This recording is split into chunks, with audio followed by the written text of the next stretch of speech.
এটি শাহজালালের বাংলাদেশ, এটা শাহপুরান 360 বারাউলিয়ার বাংলাদেশ। আপনি যে বলছেন দীর্ঘদিন পরে আমরা ঢাকায় মহাসমাবেশ করেছি, হয়তো আপনাদের নজরে পড়ে নাই সেজন্য, কারণ আমরা এই বাংলাদেশের মধ্যে সুফি গণনার পীর দরবেশের মাধ্যমে ইসলাম এসেছে। সুতরাং আমরা তখনও সংখ্যাগরিষ্ঠ ছিলাম, এখনও সংখ্যাগরিষ্ঠ আছি। কিন্তু আমরা যারা আহলে সুন্নাত ওয়াল জামাত, তারা রাস্তায় আগুন ধরাই না, গাছ কাটি না, মানুষকে কষ্ট দেয় না। সেই জন্য আমরা 2 দিন পর পর আমরা রাস্তাঘাট জ্যাম করাকে পছন্দ করি না।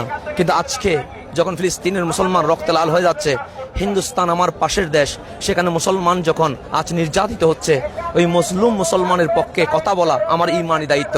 সেই জন্য আজ রাজধানীর জমিনে এসে আমরা বিশ্ব নির্যাতিত মুসলমানকে জানাতে চাই, তোমরা একা নয়, তোমাদের সাথে আমরাও আছি। ধন্যবাদ। ধন্যবাদ। আলহামদুলিল্লাহ।